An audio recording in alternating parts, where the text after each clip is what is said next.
My wife announced she was pregnant, but she doesn't know I'm infertile. 1. The announcement. It was a typical Thursday evening when my life took an unexpected turn. Sarah, my wife, had prepared a special dinner, which wasn't entirely unusual, but there was an air of excitement about her. As we sat down to eat, she reached across the table, her eyes sparkling with an emotion I couldn't quite place. "David," she began, her voice trembling slightly, "I have some wonderful news." She paused, seemingly savoring the moment before continuing. "I'm pregnant." The words hung in the air between us, heavy with joy and implication. My heart should have leapt with happiness, but instead it sank like a stone. I forced a smile, my mind racing. "That's amazing news, Sarah," I managed to say, trying to mask the turmoil inside me. Chapter 2. The Secret. What Sarah didn't know was that I had a secret. A painful, deeply buried secret. A year before we got married, I had undergone a medical checkup that revealed I was infertile. It was a blow I hadn't been prepared for, but I had decided to keep it to myself, not wanting to dampen our hopes of a family. I convinced myself that maybe, just maybe, the doctors had been wrong, or that miracles could happen. But now, faced with Sarah's joyous announcement, I was plunged into a vortex of confusion and fear. Who was the father of her baby? Could it be a mistake, or was there another man in her life? Chapter 3. The doubts over the next few days. I was a bundle of nerves. Sarah was blissfully unaware, her excitement growing as she started planning for the baby. I, on the other hand, was spiraling into paranoia. Every time she mentioned the baby, I felt a pang of betrayal. I began to observe her closely, analyzing every word and gesture. Had there been any signs of infidelity?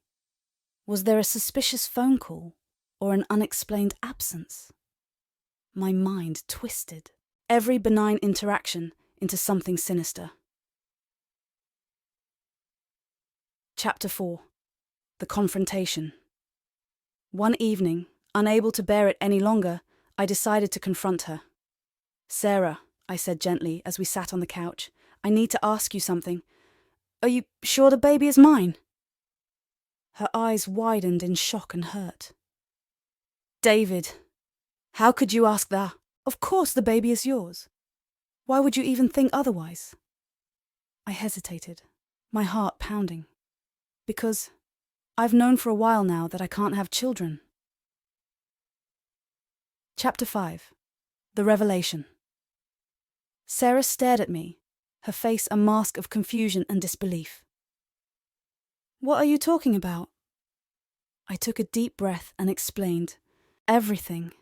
My diagnosis, my decision to keep it a secret, my fears.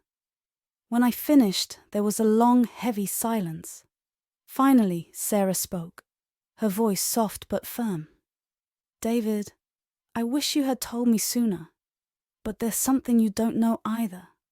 A few months ago, I went to see a fertility specialist. They suggested a new treatment for us. I didn't want to get your hopes up in case it didn't work. But it did. The baby is yours, David." Chapter 6. The healing relief washed over me, mingled with guilt for doubting her. I took her hands in mine. "I'm so sorry, Sarah. I should have trusted you." She smiled, tears in her eyes. We both kept secrets, but now we know the truth, and we have each other. In the months that followed, we attended every appointment together, preparing for the arrival of our child. The fear and doubt were replaced with excitement and a renewed sense of partnership. We learned to communicate better, to share our fears and hopes openly. Chapter 7. The new beginning.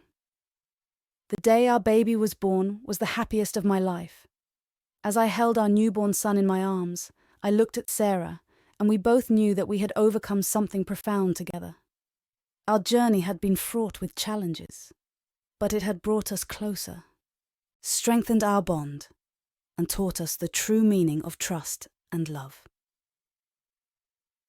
Chapter 8. The Storm.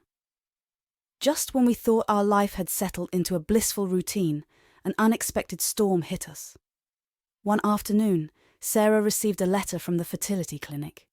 It was an administrative error, an oversight in their records. The letter stated that there was a possibility of a mix-up with another couple's treatment.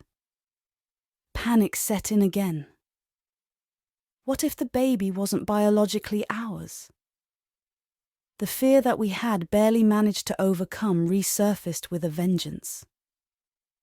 We decided to get a paternity test done, despite the emotional toll it would take on us. Chapter 9. The Waiting. The wait for the test results was excruciating. Every moment was filled with tension and unspoken fears. We barely spoke, each lost in our own thoughts. I couldn't bear the thought of losing the bond I had formed with our son, and Sarah was devastated at the possibility of another emotional upheaval. Chapter 10. The Truth. Finally, the day came. We opened the envelope together, hands trembling. The results were conclusive. I was indeed the biological father. The relief was overwhelming, bringing us both to tears. It felt like a second chance, a confirmation that our love and trust had prevailed against all odds. Chapter 11. The Commitment. We decided to renew our vows, not in a grand ceremony, but in a private, intimate moment. We promised to be more open, to trust each other completely, and to never let fear dictate our actions again. Our love had been tested in ways we could never have imagined, but it had only grown stronger. Chapter 12. The Future. As we moved forward, the experience left an indelible mark on us. We were more than just husband and wife. We were partners who had weathered the worst and emerged stronger. Our son became a symbol of our resilience and commitment. Life continued with its ups and downs, but we faced each challenge together, secure in the knowledge that our love could withstand anything. Our journey had taught us that secrets, no matter how well-intentioned, could erode the foundation of a relationship. Transparency and trust became the cornerstones of our life together. Epilogue. Years later, as we watched our children grow, we often reflected on that tumultuous period.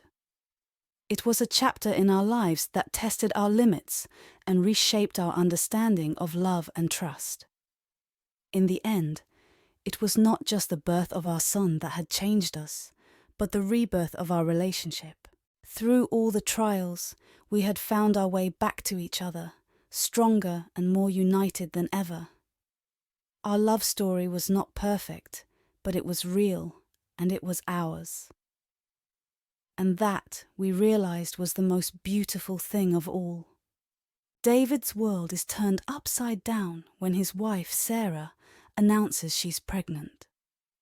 What should be a moment of joy becomes a crisis for David, who harbors a secret.